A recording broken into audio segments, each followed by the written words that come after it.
Well, hello everybody. My name is Jesse Goman, and this here is the Charleston Church of Christ Teaching Podcast Series. And I'm joined by Dan Lyle, who is one of the elders in our church, as well as Randall Alexander, who serves with our church as a teacher.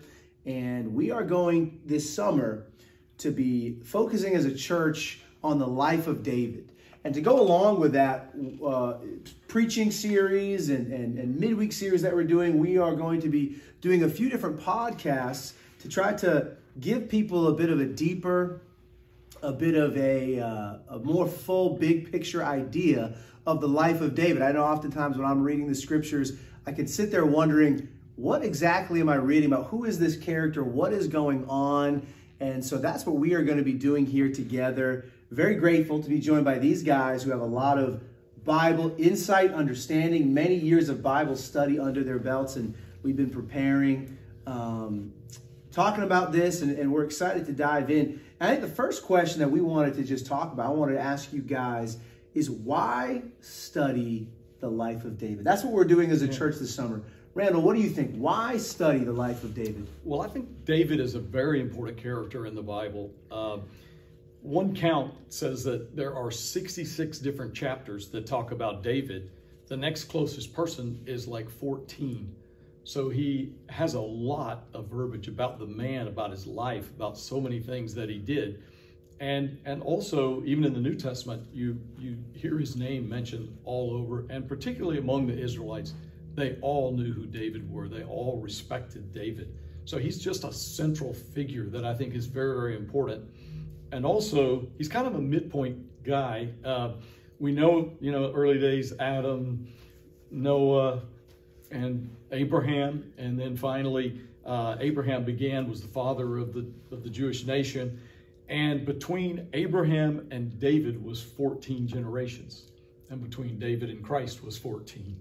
Wow. So, and there was a lot of evil. We know that even when they were freed from Egypt, when Moses led them out and then turned it over to Joshua and they were given the land of Canaan, but after Joshua was gone, they really struggled to stay faithful. They had judges, and then the people said, no, we're looking at Samuel's kids who are coming and we don't want any more judge. We want a king like everybody else does. And so he gave them Saul. And of course, Saul, as he's still king when we pick up the story with David. So he's the second king. David is the second king. I mean, I think if you even go back to the Israelites being in Egypt for 400 years, and Moses leads them out of Egypt and through the Red Sea, and then 40 years in the wilderness and come to the promised land. And of course, like you said, Randall, they started looking around and saying, hey, man, everybody else has a king. I want a king too. And Samuel says, listen, yeah, you can have a king, but man, he's going to take your money. He's going to take your kids. He's going to take your freedom. And they say, we understand that and we still want it. And so, and like God told Samuel, they're not rejecting you, Samuel, they're rejecting me. And so reluctantly, because that's what they wanted, God gave them Saul. And so what a journey. And then, Saul, and like you said, then comes David. So that kind of brings us up to the point of what we're talking about today. Right? Yeah, I mean, excuse me, I think it's absolutely helpful to have a bit more context. I appreciate you beginning to dive into a bit of the context of the life of Samuel. For today's discussion, what we're going to be looking at in terms of what chapters we're going to be covering in Scripture. 1 Samuel 16 is really where David comes on the scene. And we're going to be going all the way pretty much through 2 Samuel chapter 1, which is when we see this man named Saul, who, like you said, was the first king before David that God gave his people, the Israelites. That's when he dies in 2 Samuel chapter 1. So that section of Scripture is what we're going to be looking at. And we'll be looking at the rest of the life of David in future podcasts, future discussions. But maybe just to give us a little taste here, can you guys give some historical context and historical perspective for David? Well, I think that's pretty much what we were just talking about, where we started, I started at Adam and brought us to David. But in the time of Saul, which I guess to give it some historical perspective, Saul was not who was able to fill the bill, I guess. And Samuel, who was the judge, he was his counselor, and he was just completely fed up. The Lord was fed up, and he told him his kingdom was done. And Samuel was like, what now? We don't have, what are we going to do? And God tells him to get ready, and that's kind of where our story begins. Yeah. Anything else you'd add, just historical context? Well, I mean, coming up to David, so now the Lord is looking among the Israelites to see, who am I going to pick? Yeah. And so, we're going to get into that. But so it kind of gets to an exciting point of him being anointed. Yeah. So I appreciate y'all giving that historical context. Where we begin with David is what I think we could call the rise of David, beginning with him being, when the time that Saul was selected king, David was just this little newborn baby that nobody knew about. He was this nobody living off in the middle of nowhere. And yet God actually had planned and chosen him to be a man after his own heart, a great king for his people. And that's this beginning section that you see here, beginning in God choosing David as the next king to succeed Saul in 1 Samuel 16. I think it begs a good question. Why? What was it about David that God had been watching him for all those years? And as you kind of see the fall of Saul, you right here see the rise of David. But why? What made him different? Well, I think they were highly contrasted characters, Saul and David. Saul, it seems like everything's about him. When he's succeeding, it's about him. When he's failing, it's about, but what's that going to mean for me? Can you still honor me? Can you take me back?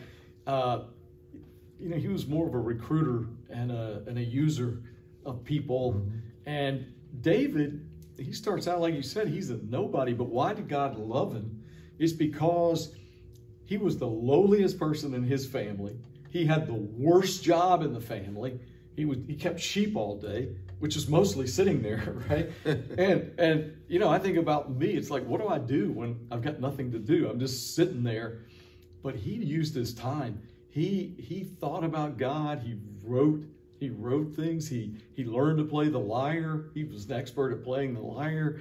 He obviously became a great shot with a slingshot. And he didn't just back away when times got tough.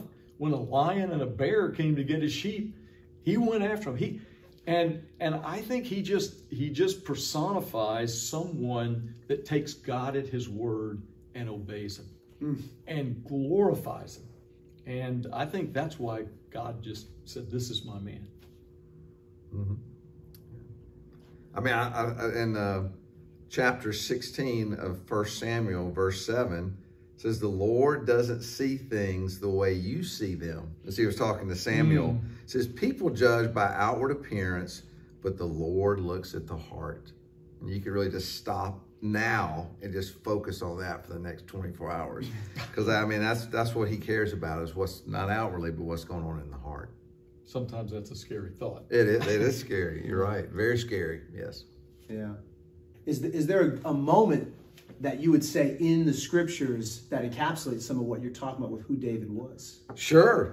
It's great. His resume is in 1 Samuel 16, verse 18. And so he was anointed at 15 years old. Do you know in our congregation here, a young man turned 15 2 days ago? That's Samuel Chisholm.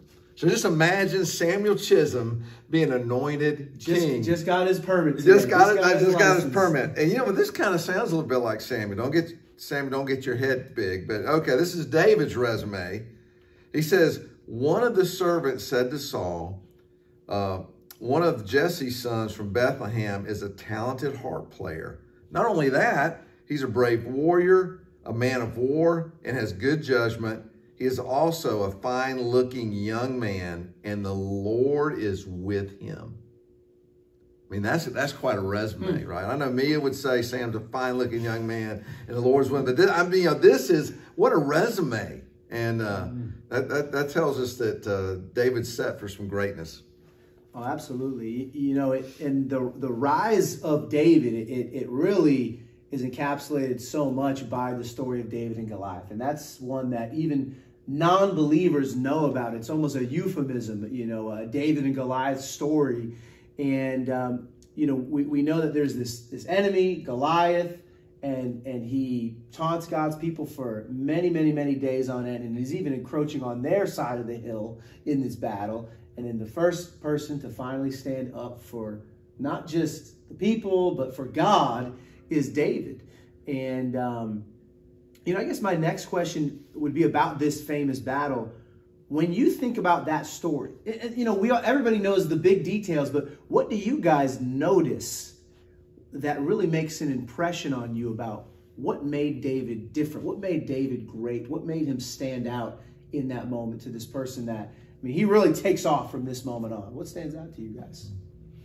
Well, what amazed me when I read the story again, I've read it many, many times. I hate to hear a number as to how many times it was.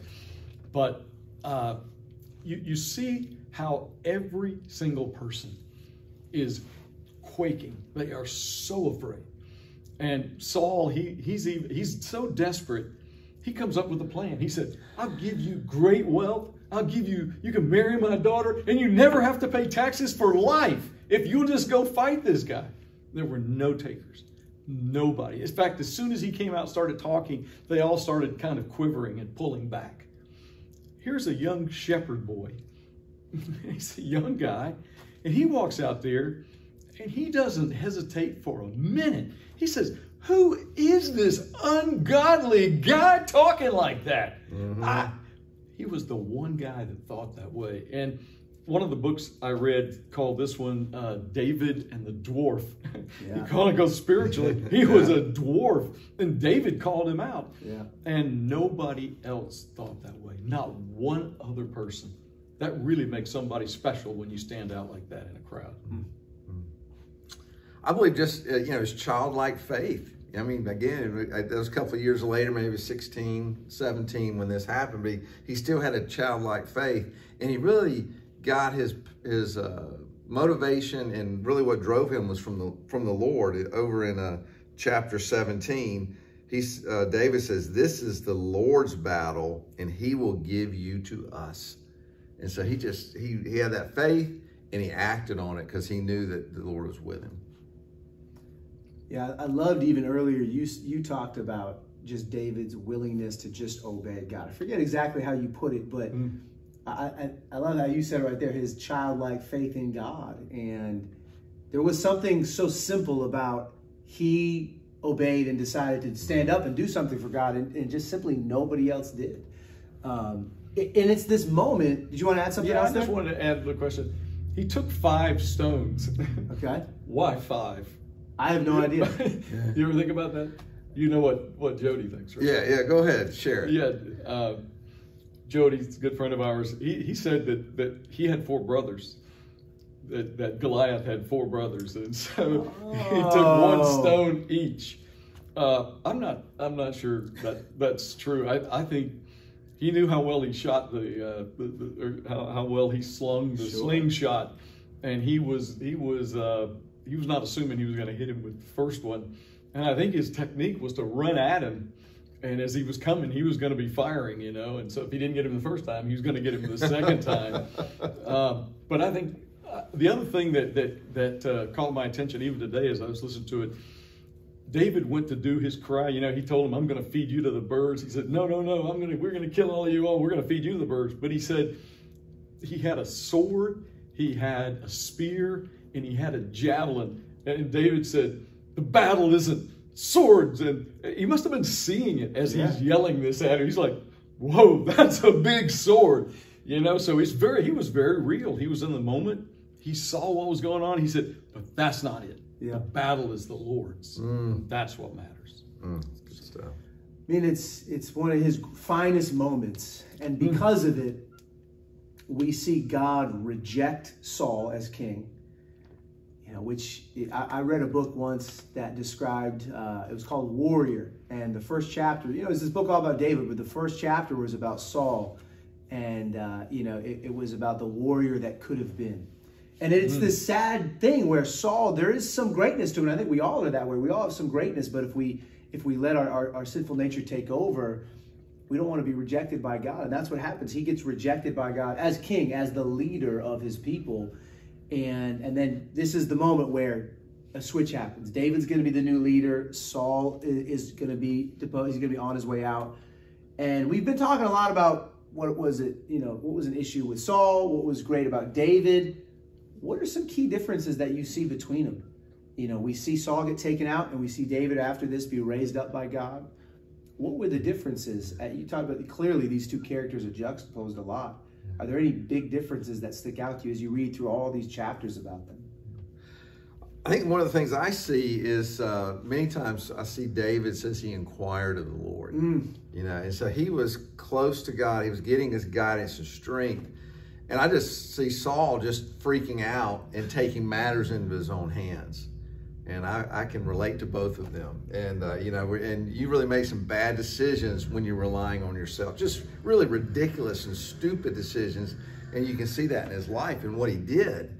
And with David inquiring of the Lord, it really kept him grounded. And God was with him. So I think the humility and pride side and Saul he operated out of fear. And that's what really pride is. When you're prideful, you're fearful, and you just really start getting really mixed up in your brain. But when you're real grounded, you can kind of make good decisions, and God blesses those wise decisions. What do you think it means today for us to inquire of the Lord? Because that is something if you read through these chapters, it comes up over and over again. What does that look like for us today to be like David, be people who are inquiring of the Lord as we live our lives? Well, I think it's more than just going through a rote list of prayer, checking off. I pray for so-and-so, be with so-and-so, be with our sick, and we want to pray for those. But to really go, Lord, I'm struggling. I've got to decide I'm going to go this way. I'm going to go this way. How I'm going to deal with this situation, this job, raising kids, conflict, family, all those things together, of really sitting down and having that talk with God, like, I'm coming before you, Lord. Can you give me wisdom? It's not like be with me and help me be victorious, but can you give me wisdom on how to handle this situation? And I've inquired, and now I want to listen. And so many times I just kick myself, even when I share that I say things, but okay, throughout the day, am I listening to the Lord? So he can tell me, I've inquired, so he can tell me what I need to do next and how I need to handle those situations. So that's great. Yeah. Do you want to add anything about the differences with Saul and David? I would like to, but let me add just a little bit about what he's talking about inquiring of the Lord, because I think that's certainly what it is. But one of the things we read about, which was special at the time, that when David was anointed, the Spirit of God came upon him.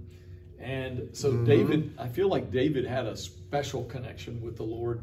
And I think that we have a lot more things today that we can pursue, though.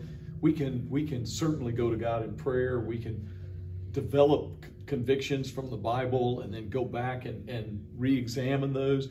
And we can talk to people that we respect, that we know have a good knowledge of the Bible, who can really give us some advice, because sometimes things are hard to try to get ourselves moved out of the picture. I think that's really tough sometimes, because we have what we want, and yet we know we need help, and so we need somebody to help us with the blind spots.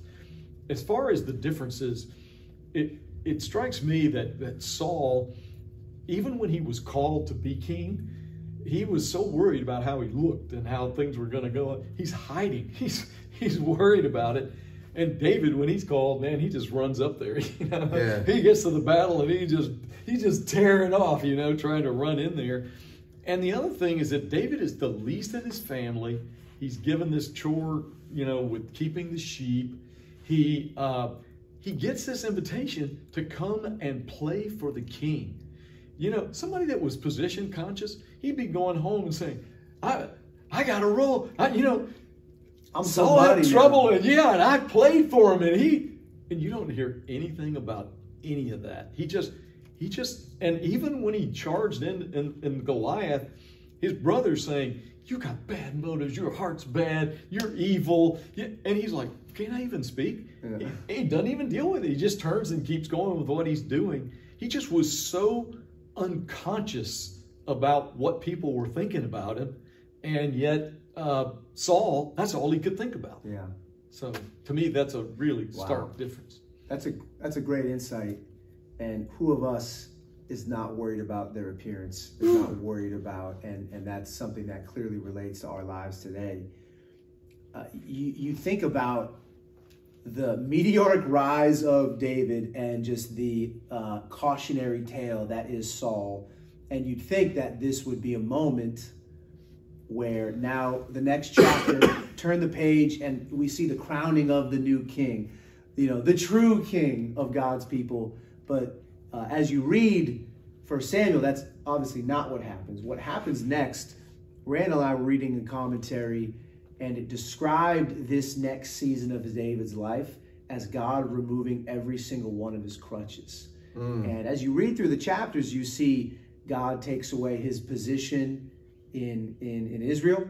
He kind of takes his family away in a lot of ways. He's got one buddy, his best friend Jonathan. They have to say goodbye to each other. And then David loses his people. He can't be in Israel anymore, so he has to leave and go to his enemies. But at least Samuel is with him. Now, Samuel, we know he was the prophet of God's people. He was kind of the spiritual leader of the people. He had this wise mentor, Samuel. Then Samuel dies, so now he doesn't have him. And then he has to go to the enemies, the Philistines, and be with them. And there's this chapter where he, in order for them not to kill him, his idea is, I'm going to pretend like I'm a crazy person. And he starts literally just having, drool running down his cheek, and he pretends like he's lost his mind, like he's got brain damage or something. And so you might even say, now he's lost his dignity. God's taken his dignity away. I mean, all these people have heard these great stories about what he did to Goliath, and now they're seeing him in the flesh. And I know for me as a man, I would hate to do that. I mean, I'd be like, I'll do anything, but I'm not going to do that in front of these guys that they ran from me on the battlefield. So one by one, you see God just taking everything away from him. And, I think we get to these points in life where we just are sitting there going, this is not how this was supposed to go. I have given my life to Christ. I've been doing it God's way. This is what God told me. God called me to this. This isn't how it was supposed to go. And so that's kind of what you see in the next chapters here. And the question that I have for y'all is, why do you think God allowed David to be stripped of all of these things, to have one by one, everything that he was leaning on, everything that made him who he was, taken away from him? Oh, that's a good question. I think, in my mind, those things were all discipline. They were all pruning. They were all getting rid of those things that he could have become dependent on. And he, as you said, he lost them all. I mean, his wife, he no longer had a princess. I forgot that one. He lost his wife too. Yeah. She helped him escape, but then she was gone. He never really saw her again until much later. And so I think God does things because he loves us.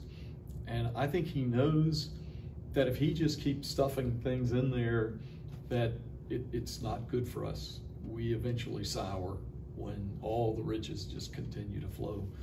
And he knew that what was best for David was to take those things away, to get him ready to lead. It's interesting how you talk about God was disciplining him, because I think oftentimes we think about, and maybe someone's even said that to you, and you think about, the Lord is disciplining me. Does that mean that God's angry with me? Does that mean that I'm being punished? Does that mean that I've done something wrong, that I deserve this, that I have it coming to me? Is that there's a few different definitions of discipline. Is that the discipline you're talking about? Well, I don't think discipline always has to do with punishment or anything evil that, in this case, David had done. But he's trying to take things away that he knows will make him better. And that's the David that we saw.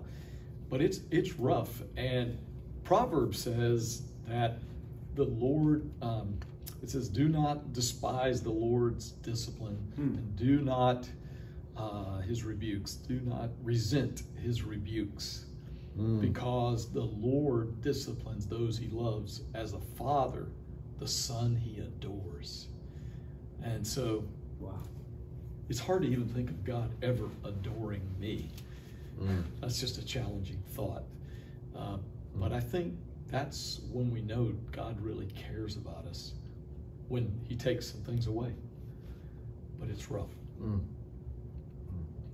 That's hard to wrap your minds around. It really is. It's that's one we wrestle with. The Lord allowing and you know, you name it, whatever challenging thing you've gone through, health, finance, loss, and we think these things.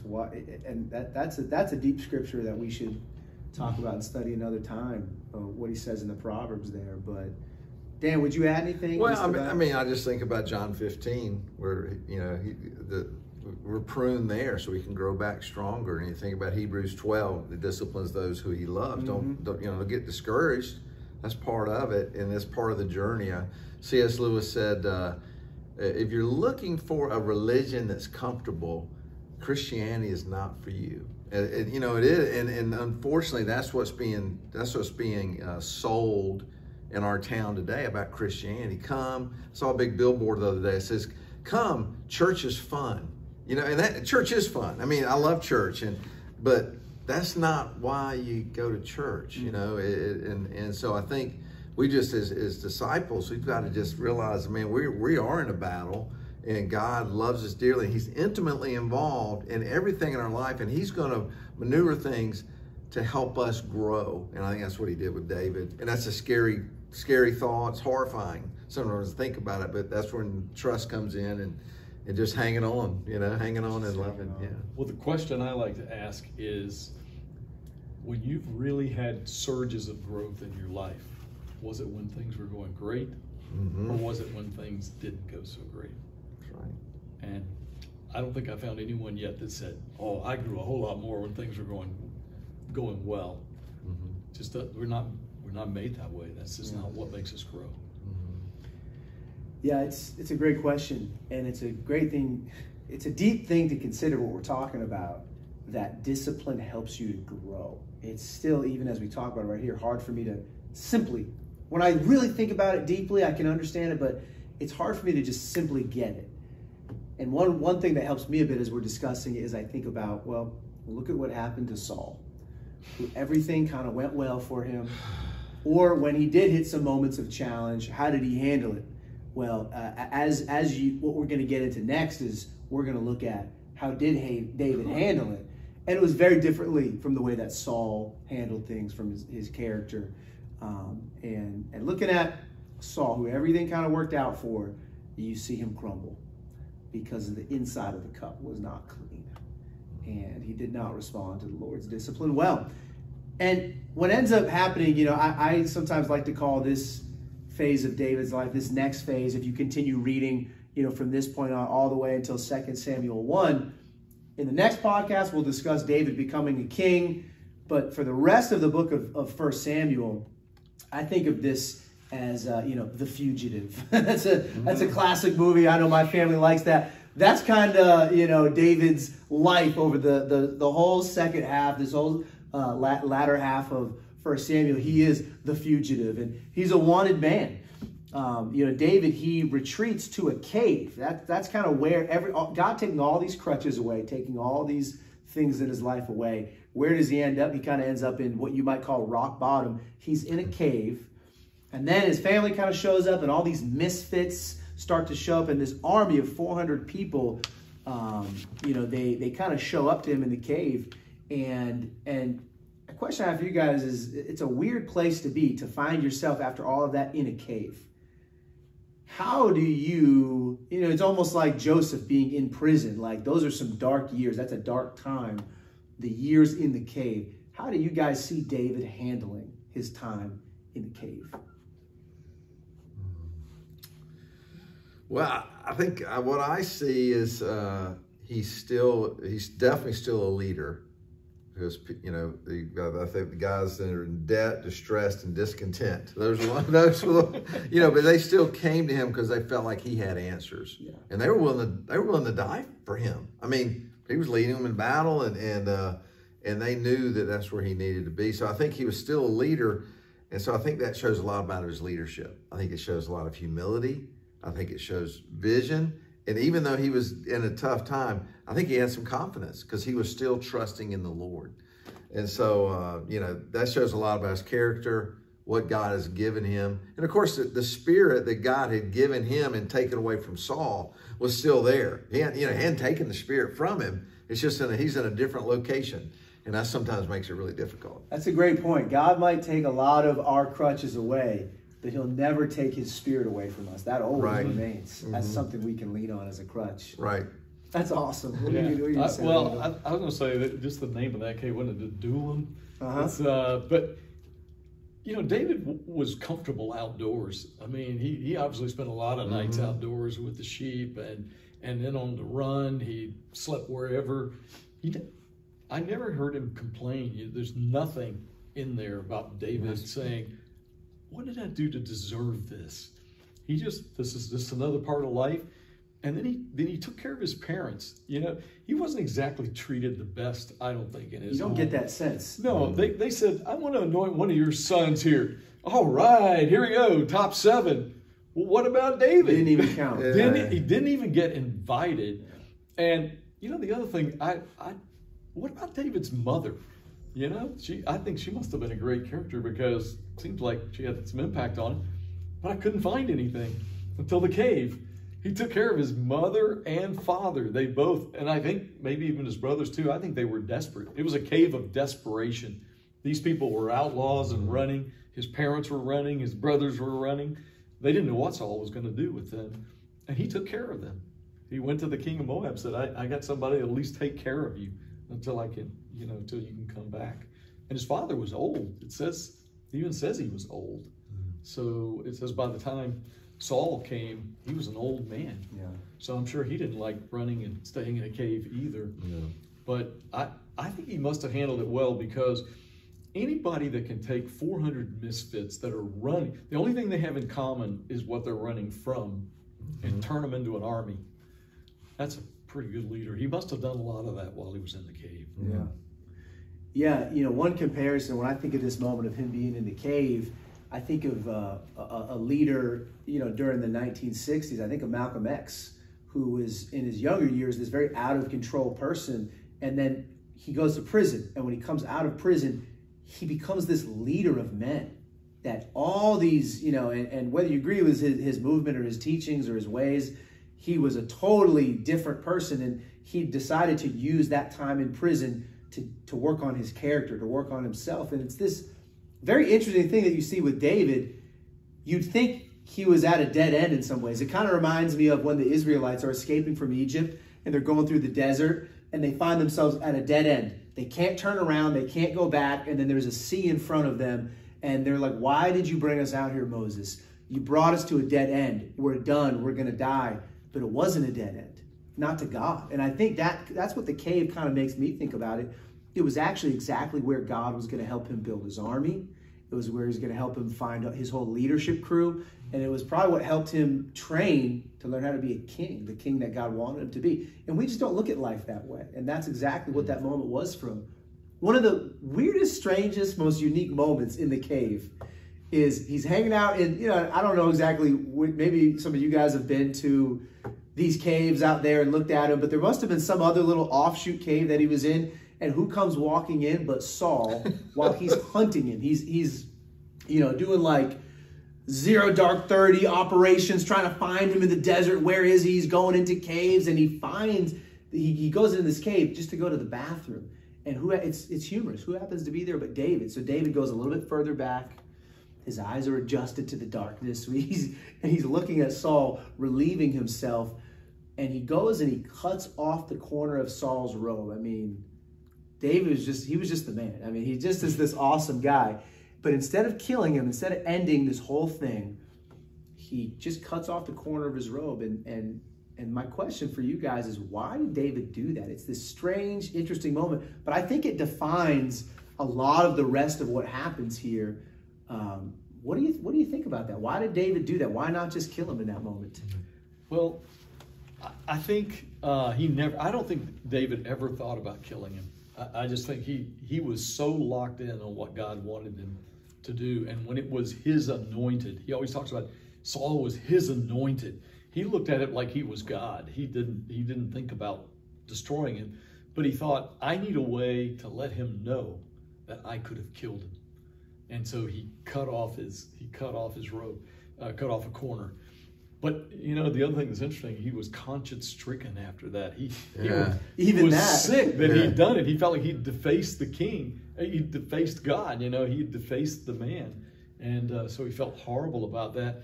And it's interesting because the next time, there's another time coming where he had a chance to kill him, and this time he just took his water bottle and his sword. So he had a chance to think about that one a little more. And maybe he gave them back. I don't know. No, he had somebody come and get it. Yeah. He said, you can send someone over and get it. Don't come yourself. He's clearly just showing so much respect to Saul, which just seems strange. And I definitely just think in the world, and especially in the country we're living in, respect in that way, it just seems strange. Why do you think, you keep using this word, his anointed, why do you think David just showed him all this respect in these moments where he could have killed him, and he even felt guilty about cutting the robe off and changed his approach the next time? Why did he show so much respect? I think because he looked at him like he was God's chosen. God put him there. I'm certainly not taking him out. And that's just the way David thought. And it's so convicting because you think about movies that we watch, TV shows, these little reels that come up, and somebody's karma, they're getting what they deserve, and we feed off that. I think it's a sinful nature to feed off that. But David goes, you know what? No, that's God's deal. I'm going to be righteous. I'm going to be righteous. I'm not wishing ill on anyone, and He'll be the one to decide. And there's many scriptures, even in the New Testament, that we could go to about, hey, God's going to take care of it. Let Him be the one and watch Him work. And I know there's times when I've jumped in and said I'm going to be God, and that didn't go too well and be in judgment. Then I know there's times where I've held back and I see God kind of work through everything and go, oh, okay, I'm glad I kept my mouth shut and didn't do anything. So now as time goes on for David here, we see these great moments. And pretty much all we've been talking about is these great moments of David. But you also begin to see the mortality of David as these stories go on. The longer he's in the desert, the longer he's just kind of, behind enemy lines in some ways. And there's a story that comes up where you kind of start to see a little bit of a different David. And there's this guy Nabal who really disrespects him, and David's running around. It's kind of like, when you're hanging out with your guys and you're with your crew and you feel like, we can beat up anybody. You guys have probably never felt that way. No. But, I've been there before. And David threatens to kill all of Nabal's men. And there's Nabal's wife, Abigail, who kind of talks David off the ledge. And she is a great character, just a great woman of God that just kind of pops in on the scene right there. And you just tell there's so much about her, just her dignity, her wisdom, her conviction, her character. We'll be talking about her a little bit more in future podcasts here. But I guess my question for you guys is, what was wrong with David? What was going on with him? It's almost like, oh, that's a little bit of a different guy, getting offended and threatening. I'm gonna go kill all his men. What do you guys think was up with David here? Well, I've given this one some thought, and I think some people see me as really biased in David's favor, so I'll admit that up front. But I think one of the biggest challenges when you had 400 men that were wanted, and you're a wanted man, how do you feed them? How do you take care of your troops? So they tried to find ways to do jobs that would at least feed them. And I think they saw that by protecting Nabal and his men and their missions and all of that should be at least worth something. And all I think they were looking for was you had harvest time, you're enjoying some lavish, rich times. Can't you just at least feed us some? That's the way I look at it. And when he says, I don't know who you are, who made you a prophet? He just really talks down to him. And by the way, Nabal, it means, I read two translations. One says fool, it meant fool, and the other one said stupid. So I don't know which it is. I don't get that. But I think he was stupid. I mean, if he had any sense at all, he would have seen. I mean, that's true. It's the person that comes in and at least they order $200 worth of food and they give at least a $5 tip. Yeah. But he's like, I'm not giving you anything. You get nothing. Yeah. And they were just angry because they were hungry, I think. And when you're hungry, you get mad. And that doesn't excuse it. I don't think it was right what David was doing, but I think he had a valid. That's why he went to Ahimelech, the high priest, because they were hungry. Mm-hmm. They'd take anything. They'd even take the consecrated bread. So I think that was what was hard. I think that was really hard for them. Mm-hmm. Yeah. I think one of the things that's interesting, especially as you study David, is growing up, I always thought if one of God's people did something in the Bible, it must have been right. And that, it's totally wrong. That's totally wrong. It's totally wrong. And so, so there is a lot of, interpretation of just trying to figure this out. We'll never know all the answers. But I think the biggest thing I've learned over the years is they're just people. Yep. They're just people. And the Bible really is there's a lot of soap opera-ish kind of stuff going on in there, to say the least. And so anyhow, that helps me. I think that's a good point. And if you continue to read what happens here while David is the fugitive, you see things like, his first wife gets given to somebody else. So then he takes Ahinoam as a wife, and then he takes a second wife, Abigail. And you start reading stuff like that and you go, okay, so is polygamy something God condones? And then, you continue reading and, David actually does start going out and he kills everybody in this town. And you read some of these things and you're like, this is getting a little bit crazy. And I think a lot of times when people read the Old Testament, they see things like that. People marrying all these women, having all these wives, or even the idea of war. They're out there and David's this great hero, but he's murdering all these people in war. And it can make us feel like, well, is God, the God of the Old Testament, this whole different God? Is that really the God we have a relationship with today? How could he condone these things? And it can just feel a little bit strange because this was so long ago and it's hard for us to understand what life would have been like. What do you guys think about that when you think of this David this character of David and he was just a man, and you start seeing him make these decisions like taking all these women as wives and killing people in war? And do you think God condones these things? And how do you wrestle with that? Yeah, well, the custom they had back then, as I understand it, when they had conquered a land and taken it over and killed the men, there were women, and particularly the choicest ones, they would take as a wife. And they had a process they had to go through. It was like 30 days and some different things that they had to do. But it was legitimized, at least during that time period. Did it make God happy? I'm not sure that it did. I doubt it. But there are some people that, like Rahab and Ruth, and there's some other women who came from foreign lands who did it and were okay. But I just don't know how good David was at family. Mm-hmm. He didn't have good people to learn from. I mean, Eli was bad, who trained Samuel. Samuel's children were bad.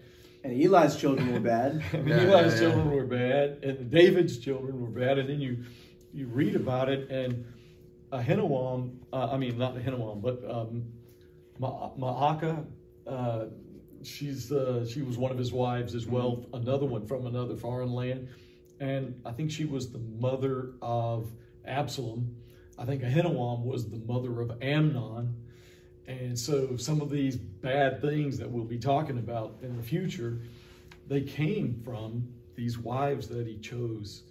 So I don't know. Even Jacob had 2 wives, and he even had sons by their handmaidens. So it seemed to be an okay practice with God.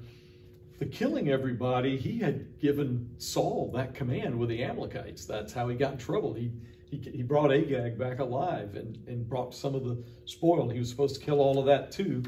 So what God tells them to do, they were supposed to do, even though to us it would seem cruel, but to have left, just women and children might not have been a very kind thing to do either.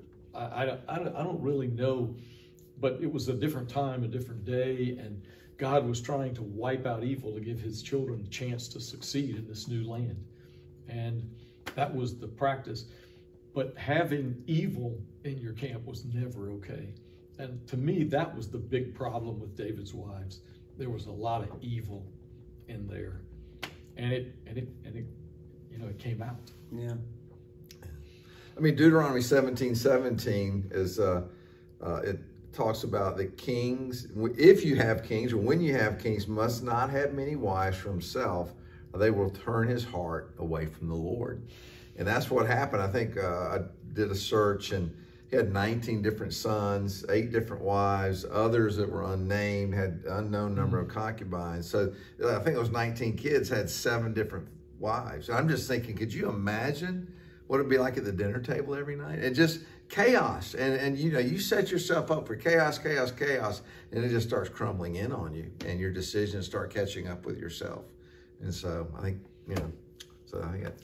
I think it's pretty difficult to have a godly home with one wife. I can't imagine with 8 wives. Yeah, I mean, so, from different countries, and different gods and different beliefs. Oh yeah. It's crazy. Yeah, and I think that it's interesting how you talk about these. Appreciate the cultural background you're giving, Randall. These are just the practices of the day, and we don't necessarily see God condoning these things or speaking against them. But I like how you talk about, Dan. But what you do see is when people were doing these things, their lives and their families were crumbling inward because of it. And you even see then God try to help Saul. We haven't gotten here, but later God tries to very specifically help David's son Solomon, and tells him in no uncertain terms, don't do this, don't take these foreign wives. But he doesn't listen, and he takes what he saw in his father David to the extreme, and takes all of these wives and all these foreign women. And so it's a theme that we know in our world and in our lives today, destroys the lives especially of men. And we see it happening all the way back even with David. I think about the idea of war and some of these things that we're reading about in these stories. A lot of times I think this is the world that God was working with at the time. Mm-hmm. I mean, you had nations. It wasn't simply that God was saying to kill all these other nations. These nations were trying to kill God's people all the time. Mm-hmm. Every nation was looking at each other, trying to wipe each other out. And a lot of times I think maybe this was just God going, this is the people I'm working with right now. This is what they're like. This is how they're treating one another. And this is kind of what I have to work with these people at this time in history. And as we see time go on, and we get to the teachings of Jesus, and we get to the letters of the apostles, we see God. It seems like he's bringing it in for here's the type of morality that I want you to have in your lives, in your families, in this world. And we get a bit more of some case studies when we look back here at how it went well and maybe how it didn't go well. And like you said, Dan, just because they're God's kings and God's people and men or women after his own heart didn't mean that they were perfect at all. Mm-hmm. As we bring it in for landing here, a couple more thought-provoking questions. One that comes to my mind is, as we're discussing all of David's failures towards, this fugitive part of his life, does that negate him at really being a man after God's own heart? We see his weakness, we see his failure. Does that mean, how could he still be a man after God's own heart? What do y'all think?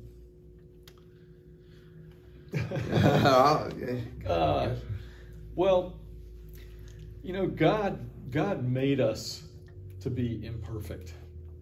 I mean, he says it's possible for us to find a way out, but there's a lot of language that tells us that God made man knowing that he would have to give him grace. He didn't want any man showing up after Christ saying, I kept all the law perfectly. You have to let me in. Yeah. Which would have been a sin and he would have been excluded. But anyway, I think that when he makes us that way, we have to understand that. And it means we have to repent, and we have to be humble, and we have to deal with sin, not only in our own life, but in the lives of others. And there's other proverbs that say, several of them, in fact, says that when we care, when we love, we overlook an offense, as an example. And so I think rather than being judgmental and pointing out all the the bad things in a person's life.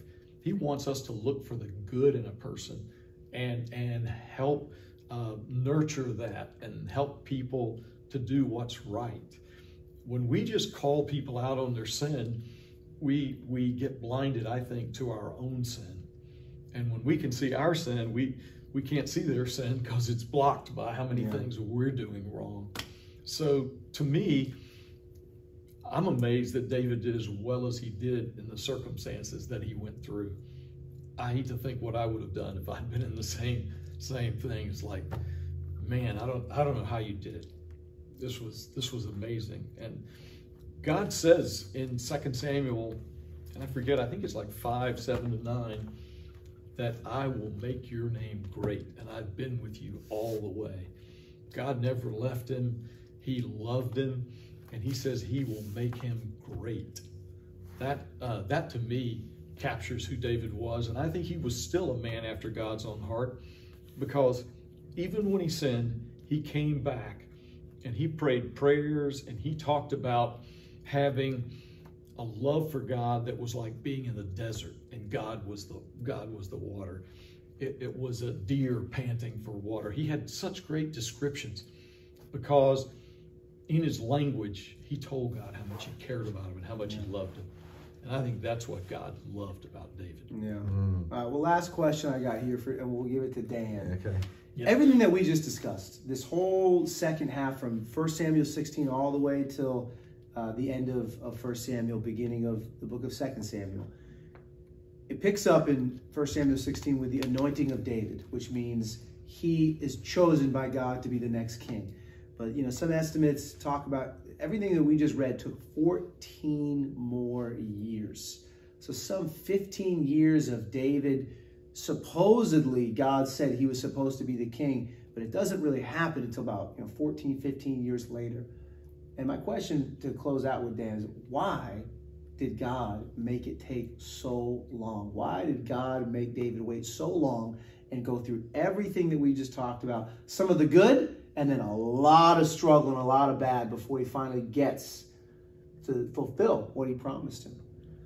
Well, I think because he had great plans for David. I mean, he wanted to make his name great. He'd given him his spirit. He knew David was going to have to deal with a lot of issues there in Jerusalem as he got older. And I think he goes, for you to become who I need you to be, you've got to go through this. I'm just not going to, give you the magic fairy dust and everything, everything's going to be great. And you're going to have all this wisdom. No, I'm going to help you get it from the inside. And I think that's what made him a great leader. That's why people want to follow him. And that's why we read about him today in the Bible and gain so much insight from him. That's great. Well, this is our first installment here of our podcast for the Charleston Church of Christ about the life of David.